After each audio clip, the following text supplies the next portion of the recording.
Assalamu alaikum students. Today I am telling you about another topic of chapter number 2, bacteria, and the topic is the microbial nutrition. What is the nutrition needed for microbes to grow, to survive? Okay. कुछ nutrients हमारे पास essential होते हैं। Mean essential इसलिए होते हैं कि वो ज़रूरत होते हैं बैक्टीरिया को या माइक्रोब को for their reproduction, for their function, for their living. ठीक है, उसमें से जो कुछ दो तरह के होते हैं। ठीक है, एक होता है मैक्रो न्यूट्रिएंट और एक होता है माइक्रो। मैक्रो क्या होता है? जो लार्ज क्वांटिटी में माइक्रोब्स को चाहिए होता है, उसके बगैर सर्वाइवल इम्पॉसिबल है। ठीक है, उसमें आ जाएगा सेल स्ट्रक्चर एंड मेटाबॉलिज्म। ये दोनों काम नहीं करेंगे अगर मैक्रोन्यूट्रिएंट प्रेजेंट नहीं होगा, like carbon, hydrogen and oxygen.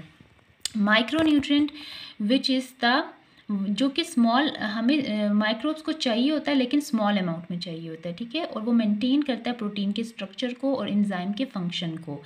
हम उससे क्या कहते हैं? मैंगनीज, जिंक एंड निकल। ठीक है, ये ट्रेस एलिमेंट्स होते हैं माइक्रोन्यूट्रिएंट्स। ये हमारे पास एसेंशियल न्यूट्रिएंट्स में दो तरह के आ जाते हैं, एक मैक्रो एंड एक micro. Then what microbes eat? Microbes खाते क्या हैं? जो वो जिंदा रहते हैं। ठीक है, हेट्रोट्रॉफ, कुछ इनकी टाइप्स होती हैं। ठीक है, इनकी टाइप्स होती हैं।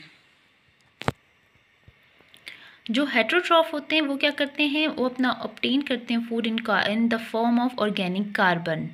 जो ऑटोट्रॉफ होते हैं वो यूज़ करते हैं अपना food in the form of inorganic carbon dioxide as a carbon source, has capacity to convert CO2 into organic compounds and not nutritionally dependent on other living things. फोटोट्रॉफ क्या करते हैं? माइक्रोब्स जो कि फोटोसिंथेसिस करते हैं टू फॉर लिविंग, अपना food बनाने के लिए। कीमोट्रॉफ क्या करते हैं? वो अपना एनर्जी गेट करते हैं फ्रॉम केमिकल कंपाउंड से। पैरासाइट्स क्या होते हैं? पैरासाइट्स जो होते हैं वो दूसरे होस्ट पर डिपेंड करते हैं और होस्ट को नुकसान पहुंचाते हैं अपने खाने के लिए। डिराइव न्यूट्रिएंट्स फ्रॉम सेल और टिश्यू ऑफ लिविंग होस्ट। इनमें डिफरेंट टाइप्स के होते हैं, लाइक एक्टोपैरासाइट जो कि आउटसाइड द बॉडी लिव करते हैं, इंडोपैरासाइट जो कि इनसाइड द ऑर्गन्स या टिश्यू में लिव करते हैं, इंट्रासेलुलर पैरासाइट जो कि लिव करते हैं विद इन सेल्स में, और ऑब्लिगेट पैरासाइट जो कि unable to grow outside living host, like viruses भी जो होते हैं वो ऑब्लिगेट पैरासाइट होते हैं। वो outside the host non living होते हैं और इनसाइड द होस्ट वो लिविंग होते हैं और अपनी खुराक को ऑब्टेन करते हैं। For example leprosy, bacillus and syphilis, spirochete. Then chemical requirements में जो हमने पढ़ा था मैक्रोन्यूट्रिएंट एंड माइक्रोन्यूट्रिएंट, हम वन बाय वन पढ़ेंगे। कार्बन क्यों ज़रूरी होता है? कार्बन जो होता है वो स्ट्रक्चरल बैकबोन है ऑर्गेनिक मॉलिक्यूल्स के, और वो as a source of energy microbes use करते हैं। ये मैक्रो मॉलिक्यूल में आ जाता है। और जो हेट्रोट्रॉफ माइक्रोब्स होते हैं वो ज़्यादातर कार्बन सोर्स को लेते हैं, ऑर्गेनिक कार्बन को। ऑटोट्रॉफ भी लेते हैं लेकिन इतनी ज़रूरत नहीं होती, वो इनऑर्गेनिक फॉर्म में लेते हैं, जबकि हेट्रोट्रॉफ ऑर्गेनिक फॉर्म में लेते हैं। देन हाइड्रोजन भी मैक्रो मॉलिक्यूल है और चाहिए होता है for different functions, like hydrogen helps cell maintain their pH and useful for forming hydrogen bond between molecule and source of free energy in respiration के लिए माइक्रोब्स में हाइड्रोजन ज़रूरी होता है। Then you have the nitrogen क्यों ज़रूरी होता है? Used in proteins and nucleic acid. Most bacteria जो है वो प्रोटीन्स को डिकम्पोज कर देते हैं to get a source of nitrogen. Nitrogen जो होता है वो सॉइल की फर्टिलिटी को बढ़ाता है और सॉइल को फर्टाइल करता है, तो इसलिए नाइट्रोजन बहुत ही यूज़फुल होता है हमारे लिए। यह नाइट्रोजन बहुत यूज़फुल होता है माइक्रोब्स के लिए, क्योंकि नाइट्रोजन यूज़ करके वो नाइट्रोजन फिक्सेशन करते हैं और हमारी सॉइल को फर्टाइल करते हैं, जिसकी वजह से हमें खुराक मिलता है। Then you have the sulphur use in amino acids and vitamins. Most bacteria decompose करते हैं प्रोटीन को फॉर द सल्फर सोर्स के लिए, लाइक SO4H2S। देन फॉस्फोरस तो ऑब्वियसली आपने पढ़ा है कि बहुत इंपॉर्टेंट होता है, क्योंकि फॉस्फोरस जो होता है वो बैक्टीरियल सेल वॉल बनाता है। जो टिकॉइक एसिड हमने पढ़ा था, टिकॉइक एसिड, टिक्रोनिक एसिड, वो क्या कर रहा था? वो हमारी फॉस्फोरस को बना रहा था। और फॉस्फोरस किस लिए ज़रूरी होता है? For making cell wall. Then you have the trace elements, inorganic element required in small amount, usually as enzyme cofactor and includes the iron, copper and zinc.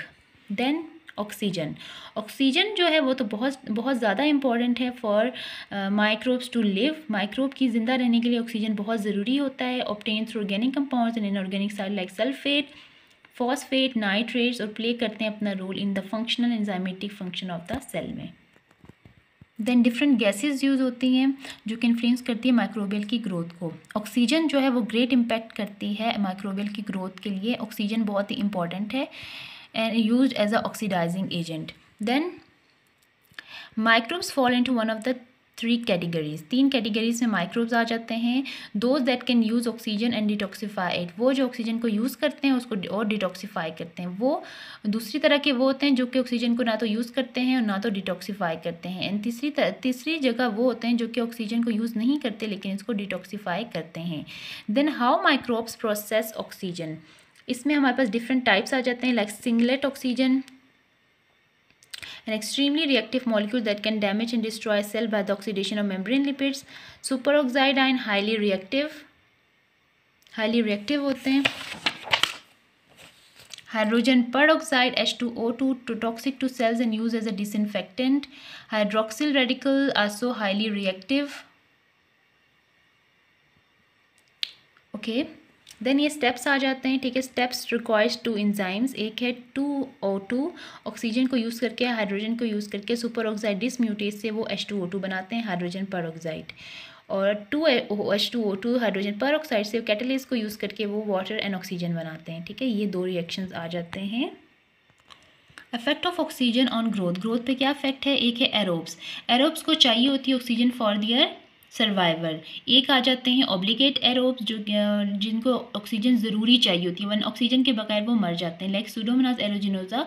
जब कोई बंदा बर्न हो जाता है, ठीक है, बर्न विक्टिम्स में जो स्किन इन्फेक्शन कॉज करते हैं वो होते हैं पी एरोजिनोजा।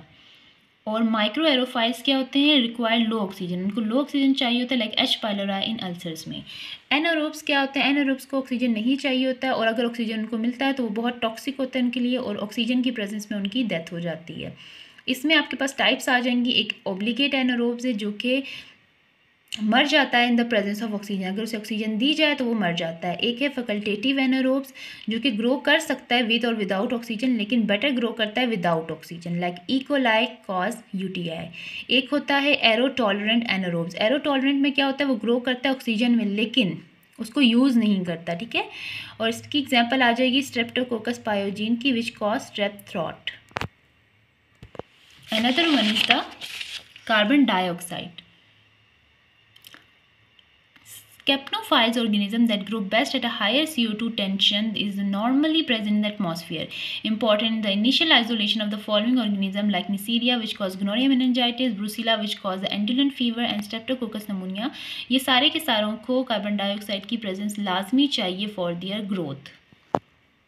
यहाँ पर ये टॉपिक ख़त्म हो जाता है न्यूट्रिएंट्स का, मैक्रोन्यूट्रिएंट एंड माइक्रोन्यूट्रिएंट्स का।